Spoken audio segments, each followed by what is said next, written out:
यानंतर आजच्या सत्रामध्ये पुढची स्मृती आहे 127 क्रमांकाची। पायवनी निराकरणी वासनिक प्रत्योत्तर स्वीकारू, एकू दिसू एके वासनिके भटोवासांचे पाय धुतले।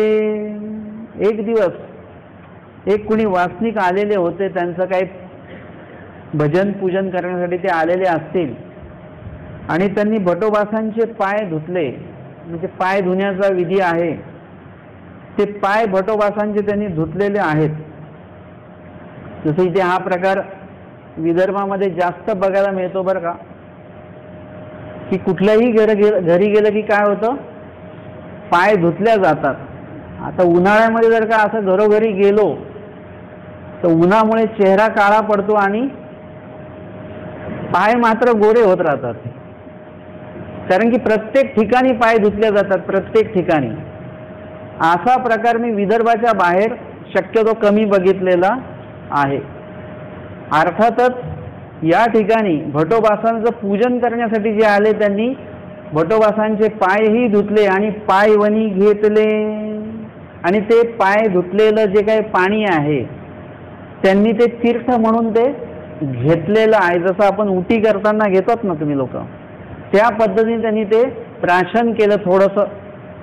ते देखुनी भटोबासी म्हटले पायवनी ते देवाचे घेई जे किंगा। पायवनी कुणाची घ्यावी, तीर्थ कुणाचं घ्यावं, देवाचं घेतलं पाहिजे। देव म्हणजे कोण, अवतार जे आहेत, चक्रधर स्वामी वगैरे पंच अवतार आहेत, त्यांचंच तीर्थ घेतलं पाहिजे, जीवाचं तीर्थ घ्यायचं नाही।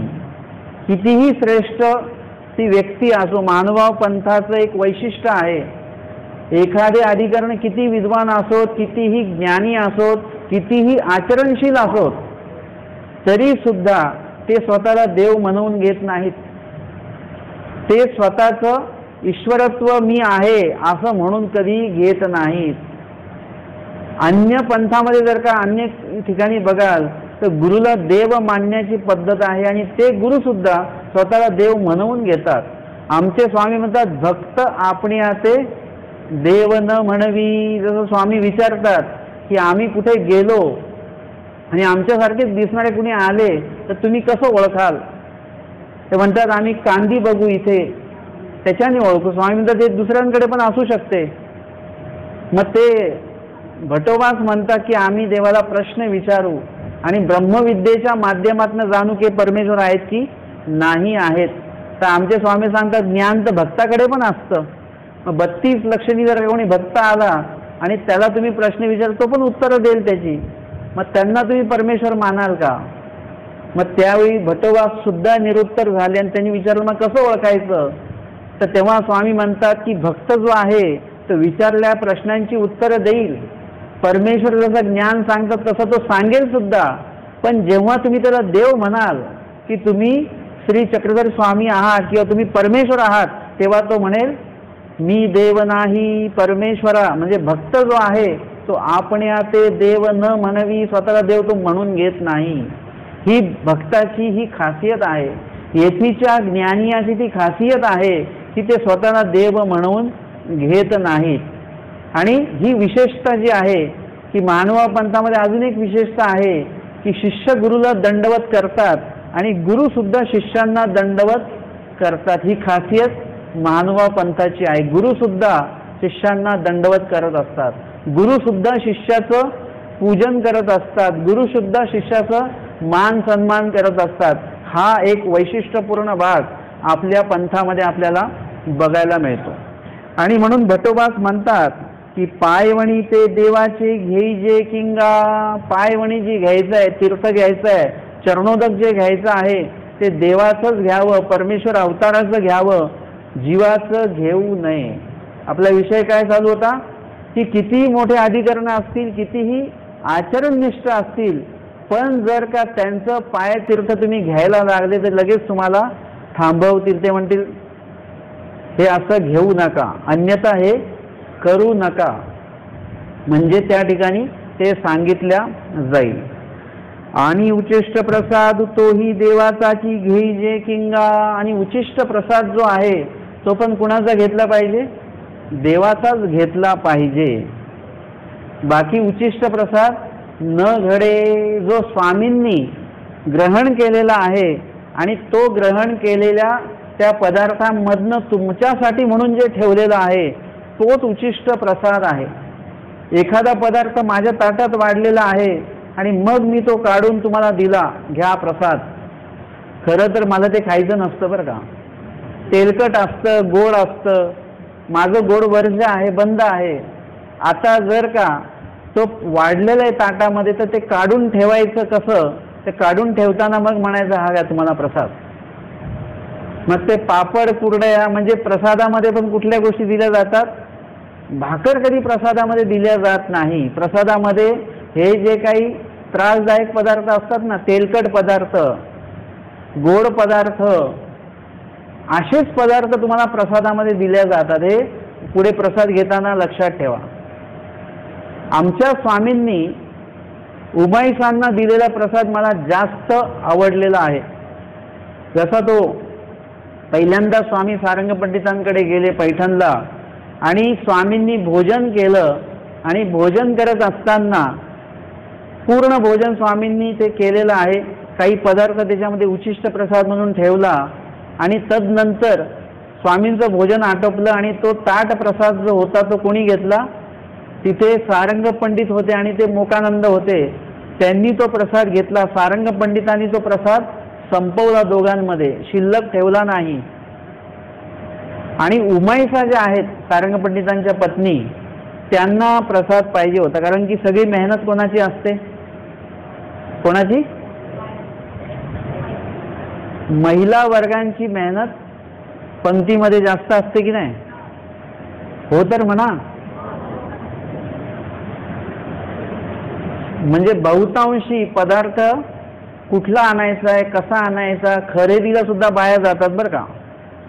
पुरुष जर का गेले आणि त्यांनी काय आणलं ते म्हणतात हे बरोबर नाही आणलं, तुम्ही भाजी व्यवस्थित आणली नाही, तुम्हाला भाजी आणायला समजत नाही, असं बोलून मोकळे होतात. म्हणून त्या स्वतःच खरेदीला जातात, चांगला पदार्थ घेऊन येतात, स्वस्तामध्ये आणतात, तो चांगल्या प्रकारे बनवतात, तो वाढतात, आग्रहपूर्वक वाढतात. म्हणजे बहुतांशी जी मेहनत आहे, कष्ट आहे, पदार्थ बनवणे, वाढणे, हे सगळं आहे. आणि मला कधी कधी असे खंत वाटते की एवढं सगळं करणाऱ्यांना जेवण कधी असतं? शेवटी त्यांनी जेवायचं आणि जेवल्यानंतर परत काय करायचं? भांडी पण घासायची. म्हणजे सगळे कार्य, म्हणजे सगळी सेवा, सगळे कष्ट महिलांकडे. पुरुष मंडळी जेवले की ते निवांत होऊन जातात. मग या ठिकाणी उमाईसानी जर का एवढे कष्ट घेतलेत, बरवा उपहार निपजवलेला आहे, तर तिला पण एक कंठ प्रसाद मिळाला पाहिजे की नाही? पण सारंग पंडितांनी काहीच ठेवलं नाही. त्यांना ते मान्य नाही की माझ्या पत्नीने परपुरुषाचा उचिष्ट प्रसाद खावा. परंतु स्वामींना हे सर्व माहिती होतं. देवाला आपल्या बाबतीतलं काहीच माहिती नाही, आशातलं काही नाही. कोण कोण 3 ते 6 स्मरणला उठत नाही ते देवाला बरोबर माहिती आहे. कोण कोण अन्यवार्ता करतात त्यांच्या नावाची पण नोंद होते बरं का. परमेश्वर नोंद करतात. देवाला सगळ्यातलं सगळं माहिती आहे. म्हणून स्वामींना माहिती होतं की सारंग पंडित ह्यांना प्रसाद खाऊ देणार नाही, सगळा स्वतः संपवणार आहेत. म्हणून ज्या स्वामींनी आम्हाला वचन सांगितले की आपले सीत मुंगी आधी करून नेऊ नेदावे, आणू आणू सांडू नये. कालचा विषय वेगळा आहे, आजचा विषय लगेच वेगळा आहे. प्रसंगोचित स्वामी कसं करतात बघा. की काल आम्हाला सांगितलं की आणू आणू सांडू नका, काल आम्हाला सांगितलं की सीत सुद्धा वाया जाऊ देऊ नका. हे झाल्यानंतर, निरूपण झाल्यानंतर कालपासून जिकडे जेवायला गेलो तिकडे मला अक्षता दिसल्या नाहीत, बीजरूप झालं. मग त्या ठिकाणी स्वामींनी काय केलेलं आहे की जेवतानाच अन्नकण खाली सांडलेले आहेत स्वामींनी. बघा स्वामींचं नियोजन बघा किती चांगलं आहे. जेवताना आता लहान मुलं सांडतात ठीक आहे, स्वामींनी सांडा बघा खाली अन्न. स्वामींनी सांडलंच नव्हतं पाहिजे, पण ती व्यवस्थापन कोणाचं आहे? कुणासाठी आहे ते? उमाईसासाठी आहे. की स्वामींनी भोजन करताना काही अन्नकण खाली सांडवलेले आहेत. हे तेच स्वामी आहेत जे धुळीतले अन्नकण वेचतात, वाया जाऊ देत नाहीत. तेच स्वामी भोजन करताना, भोजन करण्यासाठी म्हणून जे अन्नकण वेचतात, तेच स्वामी भोजन करताना अन्नकण खाली सांडतात. आणि जेव्हा उमाईसा नाराज होतात की मला काहीच प्रसाद ठेवला नाही, मोकानंदांना पण ते ओरडतात. ते म्हणतात, अरे तुझ्या वरेता नावडे, तुझ्या पतीला आवडत नाही तू असं उष्ट कोणाचं खाल्लेलं. मग त्या नाराजीने उमाईसा जातात स्वामींचं ताट उचलण्यासाठी आणि बघतात तर तिथे कण कण सांडलेले आहेत. उमाईसा ज्या नाराज झालेल्या आहेत त्या तिथे लगेच प्रसन्न होतात आणि ते अन्नकण जे स्वामींनी उचिष्ट प्रसाद म्हणून ठेवलेले नाही आहेत, एरवी ताटामध्ये जे पदार्थ ठेवलेले असतात ते सगळ्यांसाठी आहेत, जेवढे कोणी प्रसाद घेणारे आहेत त्यांच्यासाठी ते आहेत. परंतु इथे तसं नाही, इथे खास करून उमाईसांसाठी ते कण टाकलेले आहेत स्वामींनी.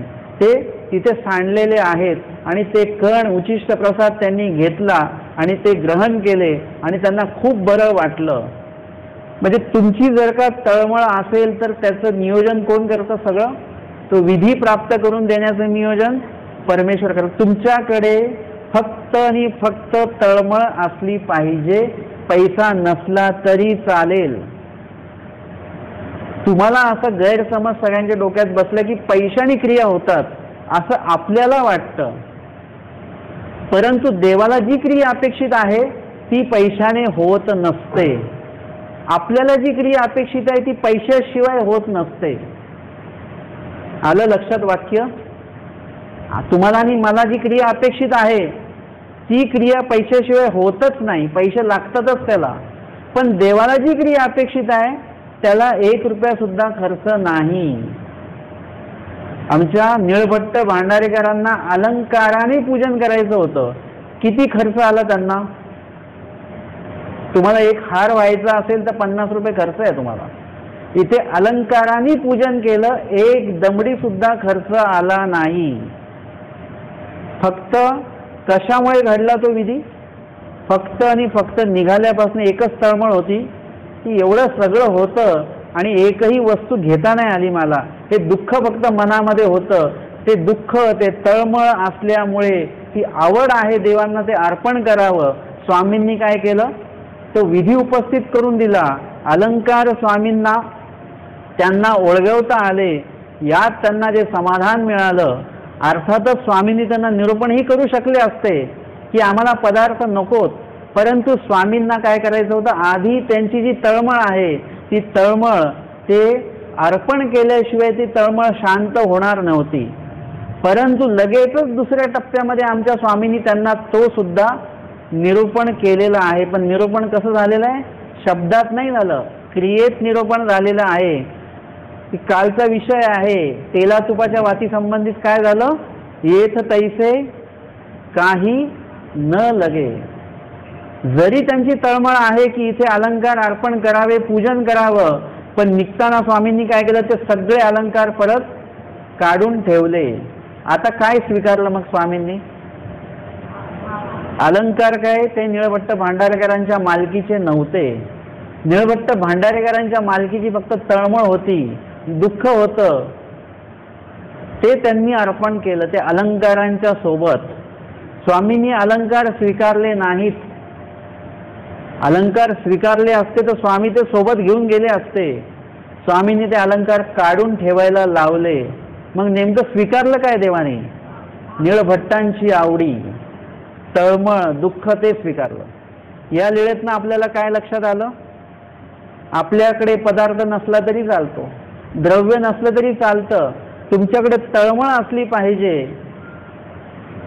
म्हणजे मी एक भेदाभेद आता जो काय असतो की श्रीमंतांना वाटतं की आमच्यासारखं क्रिया कुणी करू शकत नाही आणि गरिबांना वाटतं की ह्यांच्यासारखी क्रिया आम्ही करू शकत नाही. गरीब ज्यांच्याकडे पैसे नाही आहेत, कमी आहेत पैसे, जेमतेम परिस्थिती आहे, त्यांना असं वाटतं की आम्हाला देव मिळणार नाही, आमच्याकडनं मोठे मोठे कार्यक्रम होत नाहीत, मोठे पंचावतार होत नाहीत, मोठ्या पंक्ती होत नाहीत, असं ज्यांच्याकडे पैसे नाहीत असं त्यांना वाटत असतं. आणि त्या माध्यमातून ते क्रिया करू शकत नाही म्हणून तळमळ व्यक्त करतात. लक्षात घ्या, ससा आणि कासव मध्ये कासव पुढे निघून गेला, ससा मागेच राहिला. ससाला अहंकार होता की मी चांगलं पळू शकतो कासवापेक्षा, आणि कासवाला सतत हे होतं की मी पळू शकत नाही, त्याच्या मनामध्ये ते दुःख होतं म्हणून तो थांबला नाही, चालत राहिला. तसं ज्यांच्याकडे द्रव्य आहे, अपार द्रव्य आहे, ते कुठेतरी त्यांचा एक अहंकाराचा भाग चालू होऊन जातो. नंतर आमच्यासारखा क्रिया कुणी करू शकत नाही, आमच्यासारखा कार्यक्रम कुणाचा झाला नाही, असा एक भाग त्यांच्या मनामध्ये येत राहतो. आणि गरीब जो व्यक्ती आहे त्याच्याकडनं क्रियाच होत नाही, तो कधीच अहंकाराला बळी पडत नाही. तो सतत तळमळ दुःख की देवा अशी क्रिया मलाही घडू द्या, मलाही घडू द्या, इतकं तळमळ दुःख करतो आणि त्याच्याकडनं एक चांगल्या प्रकारची क्रिया त्याच्याकडनं घडून जाते, सहजमध्ये नकळतपणे घडून जाते. त्या मोठ्या पंचावतारापेक्षा सुद्धा त्याची चटणी आणि भाकरीची पंगत म्हणा किंवा एखादं अन्नदान इतकं चांगल्या प्रकारे घडून जातं की पंचावतारात अनेक प्रकारे अन्न वाया जातं आणि ह्यांच्या त्या चटणी आणि भाकरीच्या पंक्तीमध्ये सगळं काय जे काय आहे ते उपयोगी जातं. खाणारे सुद्धा संतुष्टतेने खातात.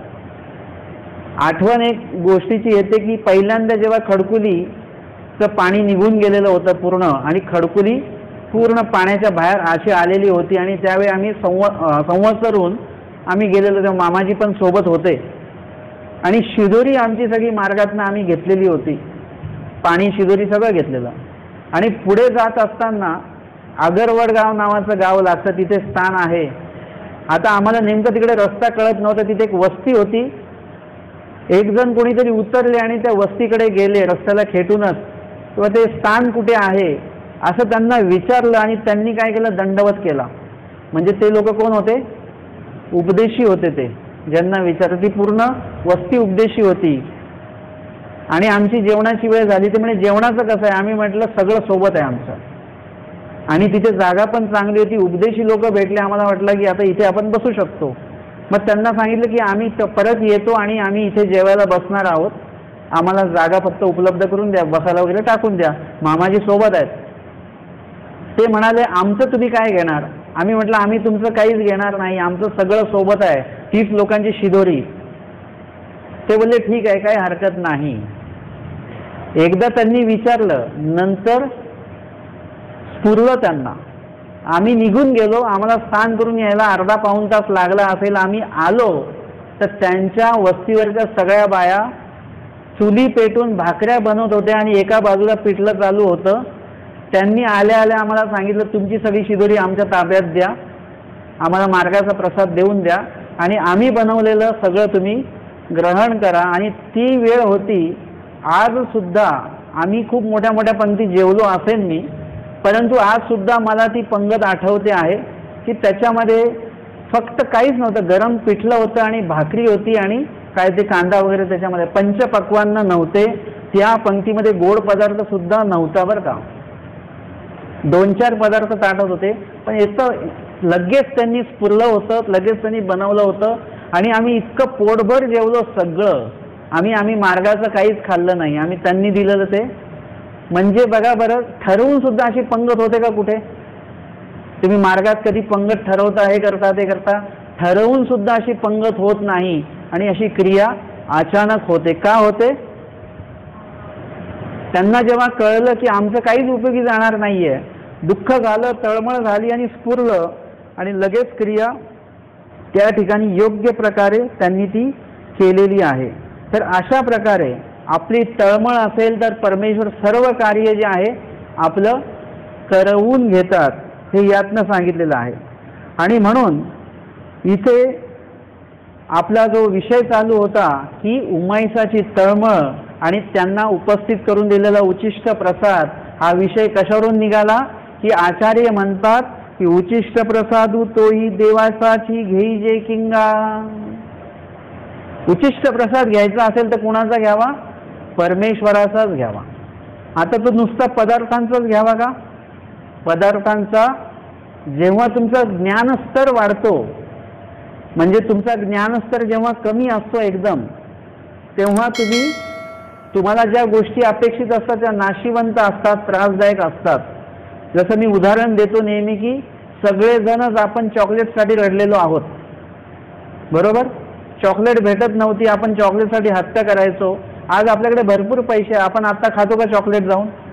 नाही, आता तुम्ही खात नाही. आता तुम्हाला कळलेलं आहे की ते घातक आहे, तुमची एक स्टेप वाढलेली आहे. आत्तापर्यंत तुम्ही चपाती खात होते, आता मधल्या काळात असं एक आलंय की ते सगळेजण चांगले चांगले लोक सुद्धा काय करतात, आम्ही डाएटवर आहोत, आम्ही चपाती खात नाही, आम्ही भाकरी खातो. चपातीचं हे कळलेलं आहे, भाकरीचं महत्त्व कळलेलं आहे. म्हणजे आपला जो काही स्तर आहे तो सुधारत जातो.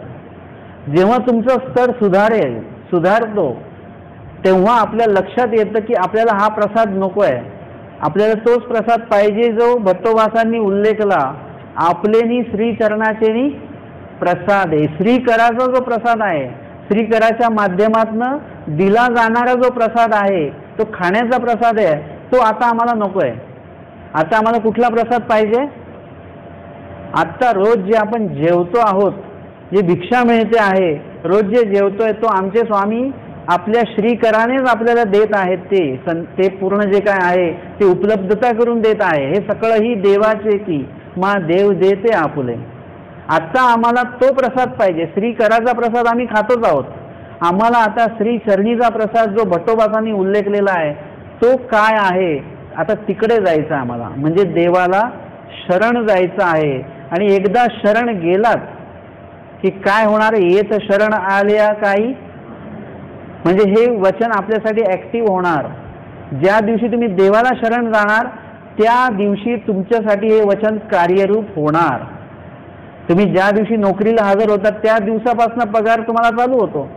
तशाप्रमाणे ज्या दिवशी हे वचन, हे शरण जाण्याचा भाग तुमचा कार्यरूप होईल तेव्हा तुमचं जे काही हे वचन आपल्या बाबतीमध्ये देवाने सांगितलं ते आपल्यासाठी सुद्धा कार्यरूप होणार आहे.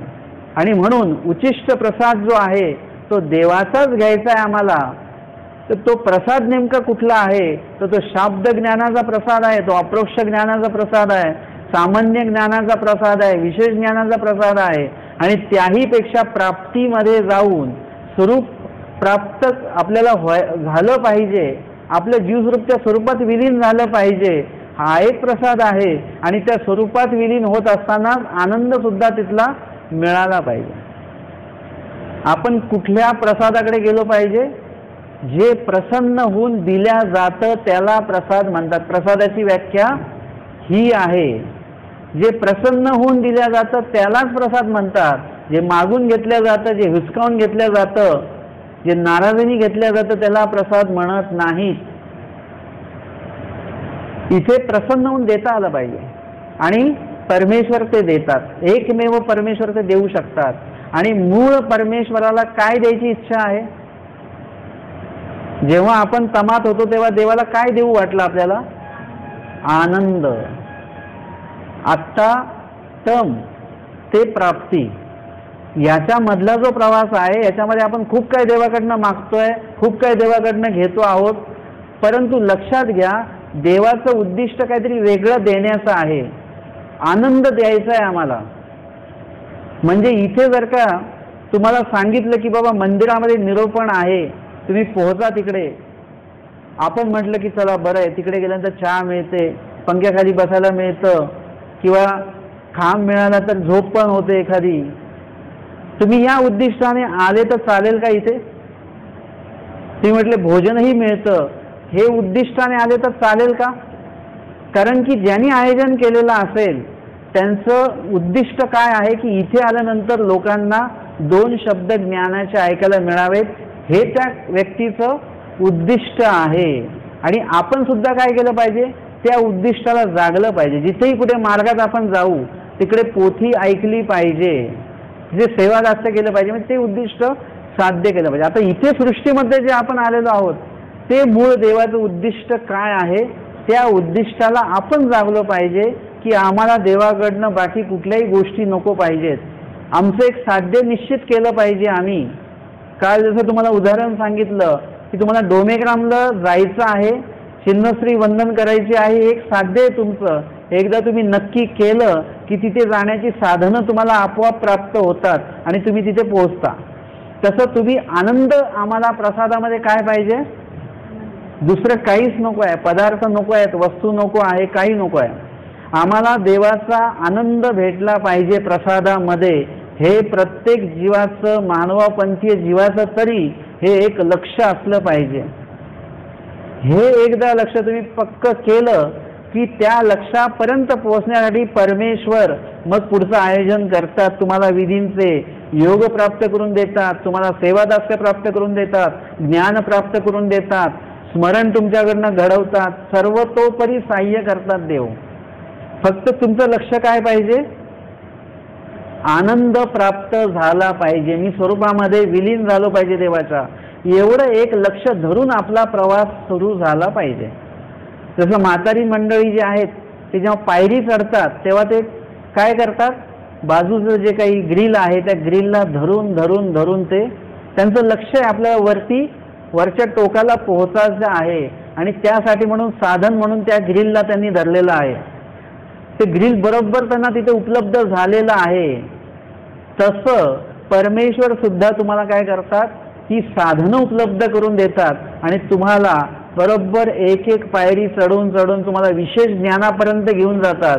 आणि विशेष ज्ञानात गेल्यानंतर सुद्धा प्राप्तीची अप्राप्ती आपल्याला असली पाहिजे. अजून मला प्राप्ती झाली नाही याची अप्राप्ती त्या विशेष ज्ञानियांना असते. आणि मग कोणे एकेकाळी परमेश्वर काय करतात? तो जो मूळ प्रसाद आहे, जो देण्याचं परमेश्वराची मूळ प्रवृत्ती आहे, ती प्रवृत्ती त्या ठिकाणी परमेश्वर त्या जीवाच्या ठिकाणी पूर्ण करतात आणि त्या जीवाला आपल्या स्वरूपामध्ये, स्वस्वरूपामध्ये, आनंद स्वरूपामध्ये विलीन करतात आणि त्या जीवाला आनंद देतात. आणि म्हणून आपण या दृष्टीने आपला प्रवास असला पाहिजे. लक्ष घ्या, आता या प्रवासामध्ये किती वेगवेगळे अडथळे आपण जोडलेले असतील ते तुम्ही त्याचं चिंतन तुम्ही करा. कारण मागच्या वेळेस मी काही गोष्टी सांगितलेल्या होत्या. एका विषयावर मला 3 दिवस बोलावं लागलं होतं इथे. काही व्यक्ती लोक बसून ते म्हणायचे हे चुकीचं सांगतात, हे बरोबर नाही आहे. 3 दिवस तो विषय चालला. म्हणून आजच्या ह्या वेळेला मी सांगतोय की त्याचं चिंतन तुम्ही करा. हा आत्ता सांगितलेला विषय तुम्हाला कळाला असेल तर मग त्या संदर्भातलं चिंतन तुम्ही करा की आज जर का पंक्तीला खीर असेल तर दही नसलं पाहिजे, याचं चिंतन कोणी केलं पाहिजे? तुम्ही केलं पाहिजे. मी जर का म्हटलं की खीर आहे तर दही ठेवू नका, तुम्ही म्हणाले बाबा असं कसं काय सांगतात? उन्हाळा आहे तर दही पाहिजेच पंक्तीला. अहो पण ते खीर आहे ना त्याच्यासोबत. नाही, आमच्या विदर्भात सगळं चालतं. चालतं का? नाही चालत. म्हणजे मी तर ते गमतीने म्हणत असतो की विदर्भामध्ये प्रत्येक जेवणामध्ये कढी असतेच ना. फक्त चहा आणि कॉफी सोबतच कढी देत नाहीत. बाकी सगळ्या जेवणासोबत, सगळ्यासोबत दूध जरी असेल तर दुधाच्या बाजूला कढीची वाटी असतेच तिथे. म्हणजे असं चालेल का? नाही चालणार. आहारशास्त्रानुसार चुकीचं आहे, पण सांगितल्यानंतर तुम्ही ऐकाल का? तुम्ही म्हणाल नाही, आमच्या विदर्भाची पद्धतच आहे, कढी असलीच पाहिजे त्याच्यामध्ये. कढीला आम्ही कधीच कुलूप लावणार नाही, कढी खाणारच आम्ही. म्हणजे चुकीचं जरी असलं तरी ते त्याचं चिंतन आपल्याकडनं घडलं. जेव्हा तुम्हाला आहारशास्त्र कळेल त्या दिवशी बरोबर तुम्ही एक तर दुधाची वाटी काढून ठेवाल किंवा दह्याची तरी वाटी बाजूला काढून ठेवाल तुम्ही. म्हणजे ज्ञानस्तर वाढल्यानंतर आपण काय चुकीचं करतो हे पण कळतं आणि काय योग्य केलं पाहिजे हे पण आपल्या उपलक्षात आपल्याला स्वतःला येतं. हे मग सांगावं लागत नाही, कोणी सांगणार नाही तुम्हाला. मी हे जे चिंतन करतो हे प्रत्येक गोष्टी मला कोणी येऊन सांगितलेल्या नाही आहेत. मी याचं चिंतन करतो प्रत्येक वेळी. हे असं कसं आहे, हे असं कसं आहे, हे सगळं चिंतन मी करतो. काही गोष्टी मला परमेश्वर स्फुरवतात, लक्षात आणून देतात. जर का तुम्ही स्वतः चिंतन केलं तर मग परमेश्वर त्यावेळेला बरोबर स्फुरदरूपता करून देतात किंवा एखाद्या अधिकरणांच्या मुखे ती गोष्ट बरोबर आपल्या उपलक्षात आणवतात. आणि म्हणून इथे प्रसाद जो घ्यायचा आहे तो देवाचाच घ्यायचा आहे, आपल्याला जीवाचा घ्यायचा नाही. आत्ता बोलता बोलता परत एक गोष्ट मला याच्यातनं स्फुरली की जो उचिष्ट आहे म्हणजे जो प्रसाद आहे तो परमेश्वर जो देतात तोच आमच्यासाठी प्रसाद आहे.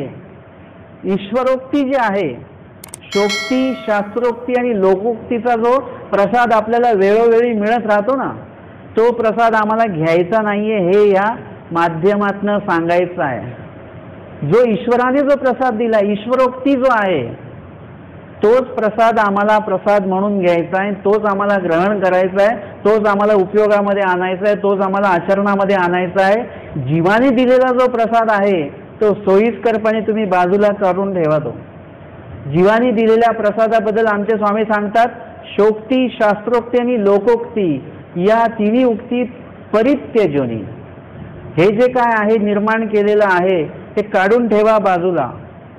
आणि त्या माध्यमातून तुम्ही हे लक्षात घेतलं पाहिजे की आपल्याला देवाने जे विहित केलेल्या गोष्टी त्याच करायच्या आहेत, व्यर्थ वेळ वाया घालवू नका।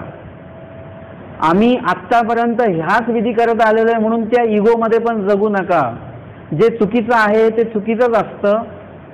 कुणीतरी आपल्याला योग्य सांगितलं म्हणून मी का ऐकू त्यांचं, म्हणून त्या इगोमध्ये अन्यथा ज्ञान आचरत बसू नका।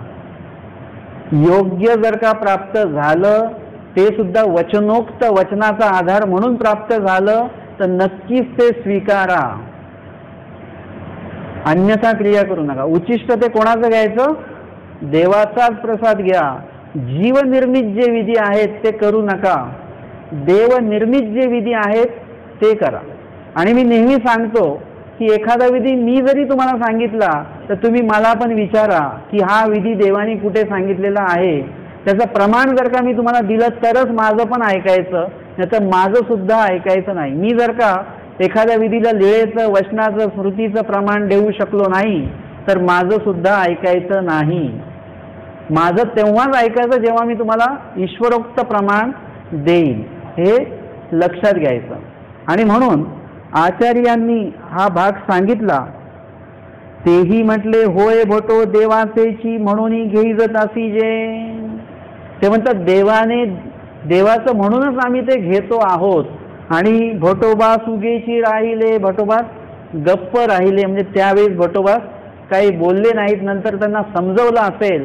परंतु आमचे आचार्य भटोबास कसे होते? दोन्ही देवाचा संबंध त्यांना झालेला आहे। एक आचार्य भटोबास म्हणजे एक वेगळी व्यक्ती आहे। आत्ता तुम्ही आपल्याशी त्यांना, म्हणजे ते जीव आहेत आणि आपण पण जीव आहोत, परंतु आपल्याशी त्यांची कुठल्याच अर्थाने आपण तुलनाच करू शकत नाही। तुलना एकच होऊ शकते की ते पण जीव आहेत आणि आपण पण जीव आहेत, फक्त एवढंच साम्य आहे। बाकी कुठल्याच अर्थाने भटोबासांचं आणि आपलं साम्य कणभर सुद्धा होत नाही। आणि सोबतच दोन्ही अवतारांची प्रसन्नता भटोबासांनी मिळवली, दोन्ही अवतारांची प्रवृत्ती भटोबासांनी जाणलेली आहे, दोन्ही अवतारांच्या खावणीला पात्र भटोबास झालेले आहेत आणि दोन्ही अवतारांचा संबंध सुद्धा त्यांना झालेला आहे। म्हणजे भटोबास एका प्रकारे प्रसाद तुल्य सारखेच आहेत। एखाद्या निर्जीव काष्ठाला संबंध झाला त्याला आम्ही काष्ठप्रसाद म्हणतो। एखाद्या वस्त्राला हात लागला स्वामींचा, स्पर्श झाला, त्याला आम्ही वस्त्रप्रसाद म्हणतो। तर भटोबासांना पण स्वामींचा स्पर्श झालेला आहे। अनेक वेळा स्वामींनी त्यांना स्पर्श केलेला आहे आणि ते सुद्धा मनोधर्मपूर्वक केलेला आहे, प्रसन्नतेने केलेला आहे। त्यांची सेवा स्वीकारण्याच्या दृष्टीने तो स्पर्श स्वामींनी केलेला आहे। जेव्हा आमचे स्वामी वेढे करायचे, त्यांच्या खांद्यावर हात टाकतायत। अजूनही अनेक ठिकाणी भटोबा स्वामींच्या उपयोगी गेलेले आहेत। आमचे स्वामी भटोबासांच्या खांद्यावर बसून कुठे गेलेले आहेत? हा, डोमेग्रामची लीळा, छिन्नस्थळीकडे गेलेले आहेत। 20वा स्थान माहिती आहे तुम्हाला डोमेग्रामला आहे का? 20वा स्थान। भटोबास थकले असतील म्हणून स्वामी एका ठिकाणी थांबले। आपण जेव्हा छिन्नस्थळीकडे जातो राजमठाच्या इथून नदीच्या बाजूनी, तेव्हा डाव्या बाजूला पहिलं स्थान लागतं, असं एकटं स्थान आहे ते। तिथे स्वामी थोडा वेळ थांबले आणि परत त्यांच्या खांद्यावर बसून स्वामी पुढे गेलेले आहेत। म्हणजे प्रत्येक ठिकाणी भटोबासांचं देह जे आहे नुसता जीव नाही तर देह सुद्धा स्वामींच्या उपयोगी गेलेला आहे। म्हणून ते एक प्रसाद तुल्य आहेत ते, आणि म्हणून ते घेणारी जी व्यक्ती आहे ती सुद्धा तेवढीच जाणकार आहे। त्यांनी भटोबासांना म्हटलं, हे मी काय करतो आहे? स्वामींचा प्रसाद म्हणूनच ते घेतो। अर्थातच भटोबासांना ते न म्हणेची आवडत नाही, परंतु इथे शांत बसलेले आहेत। पुढची स्मृती येते 128 क्रमांकाची. विशिष्ट नमस्कारी आपण्या ते धिष्करणे, भटोबास आपण्यासी साष्टांग दंडवत आणि पायावरी डोई ठेवणी दंडवत करू नेदिती. भटोबास काय काय निषेध करायचे बघा, की ते आपल्याला स्वतःला साष्टांग दंडवत घालू देत नव्हते आणि पायावरी डोई ठेवणी दंडवत करू नेदिती, आणि ते स्वतःच्या पायावर डोकं ठेवू देत नव्हते. आपलं जे कपाळ ते कुठे टेकलं पाहिजे? विशेषावर टेकलं पाहिजे, प्रसादावर टेकलं पाहिजे, किंवा स्वामींच्या श्रीचरणावर ते टेकलं पाहिजे. या व्यतिरिक्त कुठेही आपलं कपाळ टेकलं नाही पाहिजे कुणीही. म्हणजे कितीही मोठे अधिकरण असतील तर तुम्हाला वाकता येईल तेवढं वाका तुम्ही, परंतु तेवढा म्हणजे तो नम्र भाग असलाच पाहिजे, परंतु त्यांच्या पायावर आपलं कपाळ हे टेकलं नाही पाहिजे. तुम्ही पायापर्यंत वाकू शकता, परंतु पायावर कपाळ ठेवायचं नाही. का नाही ठेवायचं? कारण की स्मृती सांगताय, हे भटोबास सांगतायत की पायावरी डोई ठेवून दंडवत करू नेदिती, दंडवत करायला द्यायचे नाहीत ते. मार्गू करी परी निरोध मानिती आणि म्हणती हंगायसी दंडवते गोसाव्यांच्या श्रीचरणा की जेती. परंतु मार्ग काय करायचा? करायचा दंडवत. ते वाकायचे, पण भटोबास त्याचा विरोध करायचे, सांगायचे. कोणी पायावर डोकं ठेवलं की लगेच त्यांना तिथे लगेच निरूपण करायचे, सांगायचे की ऐसी दंडवते गोसाव्यांच्या श्रीचरणा की जेती. असा जो दंडवत आहे तो फक्त आणि फक्त स्वामींनाच करावा, त्यांच्या श्रीचरणावर नतमस्तक व्हावं, कपाळ टेकवावं. बाकी माझ्या पायावर कपाळ टेकवू नये असं आचार्य त्यांना सांगायचे. मज ऐसे न करावे गायसे आपण्या ते धिष्करिती. माझ्या बाबतीमध्ये तुम्ही असं करू नका आणि माझ्या पायावर डोकं ठेवू नका असं आचार्य त्यांना वेळोवेळी सांगायचे. ज्ञानयुक्त वचनयुक्त सरळ जर का सांगितलं ते लक्षात येत नसतं, परंतु थोडंसं भय दाखवलं कुठल्या गोष्टीचं तर लगेच आपल्याला लक्षात येऊन जातं. पुढची स्मृती येते 129 क्रमांकाची. अन्य प्रश्ने स्वनिष्ठी भक्तानुवादू, एक दिवशी भटोबास बैसले असती. आचार्य विराजित होते आपल्या आसनावर. तव कवणी एक इतर दर्शना आले होते. कुणीतरी एक इतर अन्य पंथीय भटोबासांच्या भेटीसाठी आलेले होते. तेही भटोबासा ते पुसले भटो तुम्ही काही ईश्वर. म्हणजे त्या व्यक्तीची भटोबासांना प्रश्न विचार, तुम्ही काही ईश्वर आहात का, तुम्ही देव आहात का असा प्रश्न विचारला. तसं बघता असा प्रश्न व्यवहारात कुणी कुणाला विचारत नसतो. मग यांनी भटोबासांना का विचारला असावा?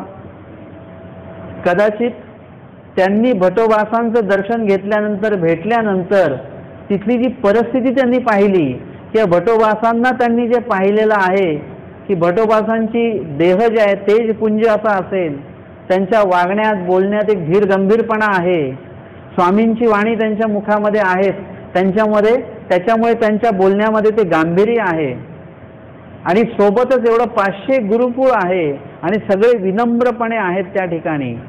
त्यांनी ते गुरुकुळ सुद्धा बघितलं असेल की एका जीवाच्या ठिकाणी एवढे जीव कसे काय वेधल्या जातात, एवढे जीव एका जीवाने सांगितलेलं कसं काय करतात, याचं आश्चर्य त्यालाही वाटलं असेल. हे फक्त परमेश्वराशिवाय कोणी करू शकत नाही. इकडे तर असं ते अन्य आहेत, ते विष्णू स्वामी वगैरे कोणी होते, त्यांना तर ते हे होतं की माझा शिष्य काय होईल, स्वामींकडे जाईल. त्यांना भीती आहे माझा शिष्य तिकडे निघून जाईल. म्हणजे त्यांना त्यांच्या शिष्यांवर भरोसा नाही आहे. त्यांना असं वाटतं कुणीही आमच्यापेक्षा चांगला गुरु भेटला तर शिष्य तिकडे निघून जातील, अशी भीती आहे. तशा प्रकारची भीती इथे आचार्यांच्या बाबतीत दिसत नाही. आणि तशा प्रकारचे शिष्य जे यांना सोडून जातील अशा प्रकारचे शिष्य सुद्धा या गुरुकुळात दिसत नाही.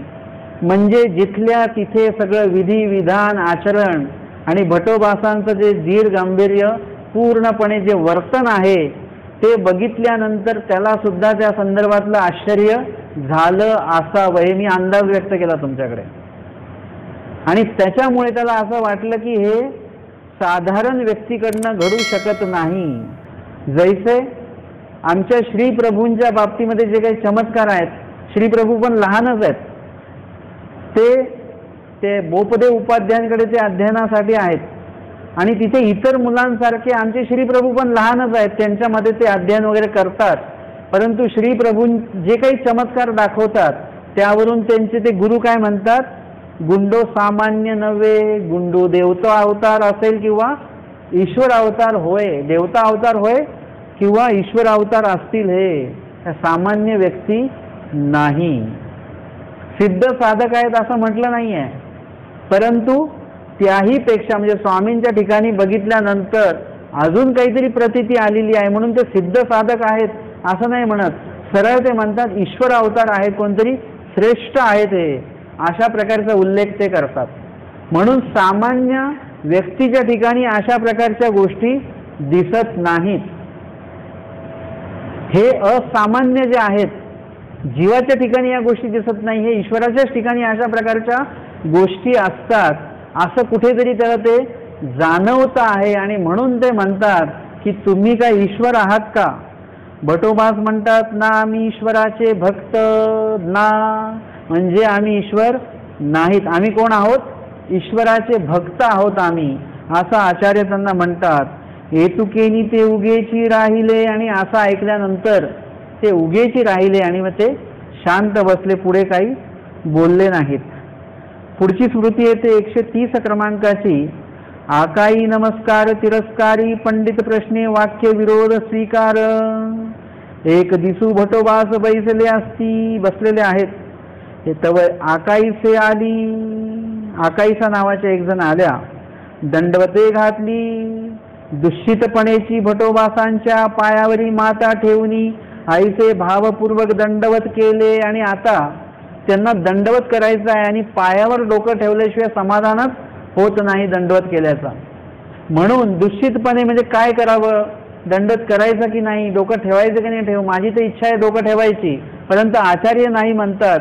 या अवस्थेमध्ये त्यांनी काय केलं, पटकन भटोबासांच्या पायावर डोकं ठेवलं आणि भावपूर्वक दंडवत केले, म्हणजे एकदम आवडीपूर्वक आणि दुःखपूर्वक त्या ठिकाणी दंडवत त्यांनी केलेला आहे. तो भटोबासी म्हटले आकाय मजाईसी दंडवते नको करू. त्यांनी लगेच सांगितलं की आकाय असा दंडवत मला करू नका, म्हणून म्या तुझं एक वेळ वारिले दोन्ही वेळ वारिले. तुला एकदा सांगितलं दोनदा सांगितलं की असं माझ्या पायावर डोकं ठेवू नका म्हणून, आणि तू करीतची अससी, आणि तू काय ऐकायला तयार नाही, प्रत्येक वेळी येऊन माझ्या पायावरच डोकं ठेवते तू. म्हणून कोपले, आणि म्हणून रागावले. बाहेरी घातली, आणि त्यांना म्हटलं जा तुम्ही बाहेर, रागवले आणि बाहेर त्यांना मठाच्या बाहेर गुंफेच्या बाहेर त्यांनी जायला सांगितलं.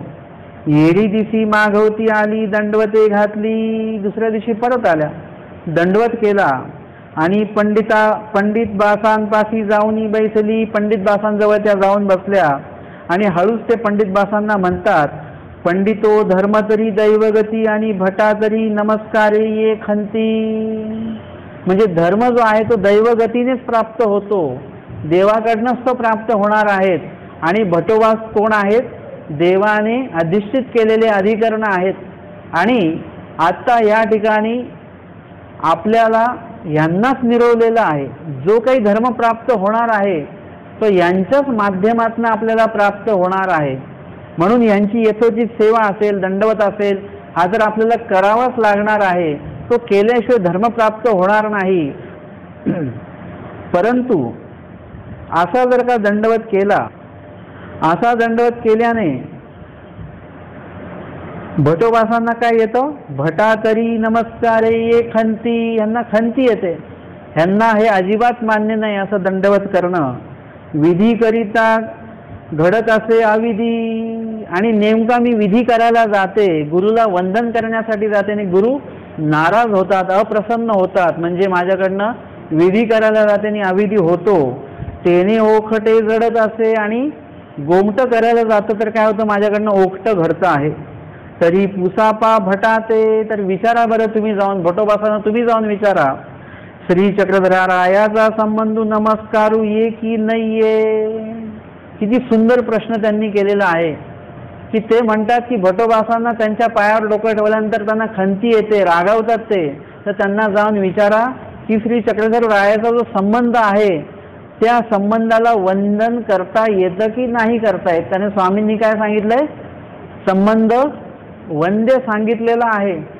मग हा संबंध वंदन करता येणार की नाही मला?